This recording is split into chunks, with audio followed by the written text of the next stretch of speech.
नमः सिद्धेभ्यः।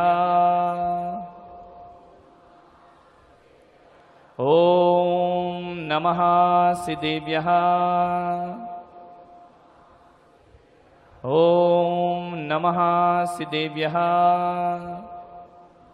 यदर्चाभावेन प्रमुदितमना दर्दुरेह क्षणादासीत सर्गी गुणगण समृद्ध सुखनिधि लभन्ते सद्भक्ता शिव सुख समाजम किमु तदा। महावीर स्वामी नयन पथगामी भवतु मे। महावीर स्वामी नयन पथगामी भवतु मे।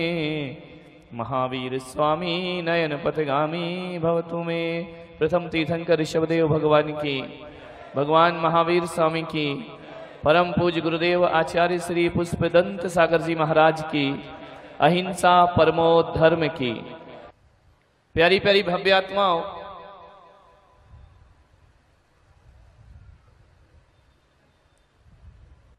एक सज्जन मेरे पास आए और आकर के बोले कि मुनिश्री कुछ ऐसा मंत्र दे दीजिए कि मन में शांति रहे, ओठों पे प्रसन्नता रहे। मैंने कहा कि मुझे ज्यादा मंत्र नहीं आते हैं,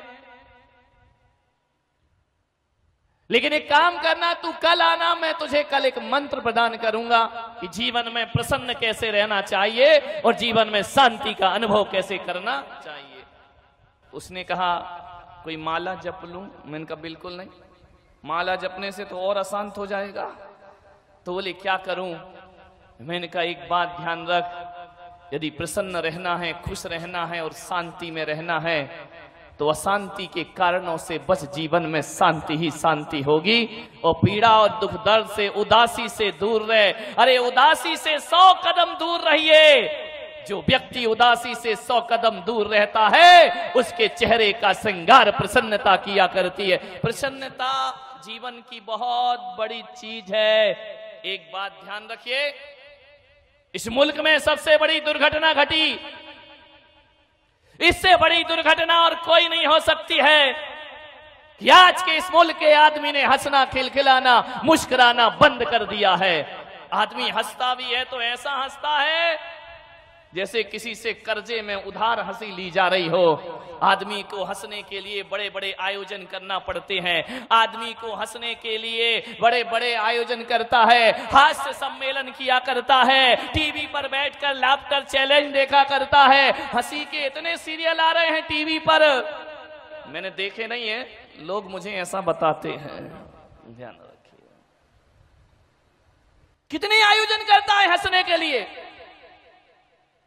सुबह सुबह किसी गार्डन में पहुंच जाते, बड़े जोर से ठाके लगा रहे हैं, ऐसे हंस रहे हैं कि लगता है लंका में रावण अट्टहास कर रहा हो। ध्यान रखिए, हंसो मेरे भाई, हंसने के लिए आयोजन मत करिए।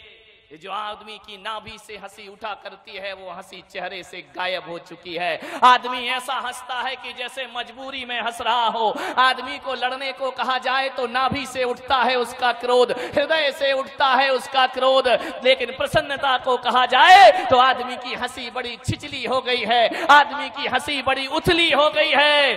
और आदमी हंसता भी है तो भीतर के आनंद में नहीं हंसता है, हंसता है तो किसी के व्यंग करके हंसता है, किसी का उपहास करके हंसता है। ध्यान रखिए, भीतर की हंसी होना चाहिए, जीवन में आनंद होना चाहिए। जहां तक मेरा सोचना है कि जिसके जीवन में आनंद नहीं हुआ करता है उसके जीवन में परमानंद भी नहीं हुआ करता है। यदि इस जीवन में आनंद है तो अगले जन्म में हमारे साथ परमानंद है, और जिसके जीवन में आनंद नहीं है उसके जीवन में परमानंद भी नहीं। तो आप जिन सहस्त्र नाम स्तोत्र देखिए उसमें एक भगवान का नाम आनंद में लिया गया है, परमानंद संयुक्तम लिया गया है। परमात्मा जो होता है परम आनंद में हुआ करता है। परमात्मा कभी उदास और नीरस नहीं हुआ करता है। भगवान जो होते हैं उन्हें परमा, ध्यान रखना, नंद के घर 12 बजे रात को परमानंद पहुंच जाया करता है, ध्यान रखिए। लेकिन परमानंद गोकुल में केवल नंद के घर पहुंचा करते हैं। इसका मतलब यही हुआ करता है कि जिसके जीवन में नंद है उसके जीवन में आनंद है, और जिसके जीवन में आनंद है उसकी रातों में परमानंद तभी पहुंचेगा। ध्यान रखना, जो दुखी होते हैं वो भगवान के मंदिर उसे ढूंढने जाते हैं, और जो सुखी होते हैं भगवान उसे ढूंढता खुद चला आया करता है। ध्यान रखिए, उदास रहोगे, निराश रहोगे, हताश रहोगे, जिंदगी भर भगवान को ढूंढोगे और आनंद में जियोगे तो भगवान हमें ढूंढते हुए धरती पर खुद चला आया करता है। नंद बाबा ने परमानंद को नहीं ढूंढा था। 12 बजे रात को परमानंद अरे मथुरा से निकलकर गोकुल में अपने आप पहुंच जाया करते। ध्यान रखना, राजा सिद्धार्थ नाभिराय ये वो महान शासक हुए जिनके चेहरे पर कभी उदासी नहीं थी। वो माता त्रिशला, वो माता मरु देवी जो स्वप्न में भी उदास नहीं हुआ करती थी। ऐसी माता की कुक्षी में किसी तीर्थंकर का अवतरण हो जाया। किस बात की उदासी है, किस बात का गम है आपको? विचार करिए, क्या दुख है आपको बताइए, किस बात की पीड़ा है? ऐसा रहता है आदमी, ऐसा उदास जीवन जी रहा है। तुम्हारे चेहरे देखो तो ऐसा लगता है कि कभी जीसस को सूली दी गई थी, जीसस को सलीब पर लटकाया गया था, सिर पर कांटों का मुकुट रख दिया गया था। कांटों का मुकुट है, हथेलियों को कील से ठोका जा रहा है, पैरों को ठोका जा रहा है।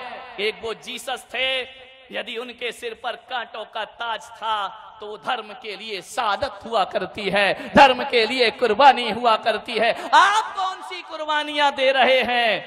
आपके सिर पर भी कांटों का ताज दिखाई देता है। मेरे भाई, बाहर से तो तुम हंसते हो, लेकिन सिर देखो तो ऐसा लगता है कांटों का ताज लेकर के घूम रहे हो। आपके सिर पर भी एक कांटों का ताज है। मजे की बात तो ये है कि जीसस को कांटों का ताज पहनाया गया था और तुमने ये ताज अपने हाथ से पहन रखे हैं। तुम्हें किसी ने पहनाया नहीं है, अपने ही हाथों से पहन रखे हैं। ऐसा कांटों का ताज पहना है। हाथ जाकर के ड्रेसिंग टेबल में देखना, मुझे सबके सिर पर कांटों के मुकुट दिखाई दे रहे हैं। ध्यान रखना,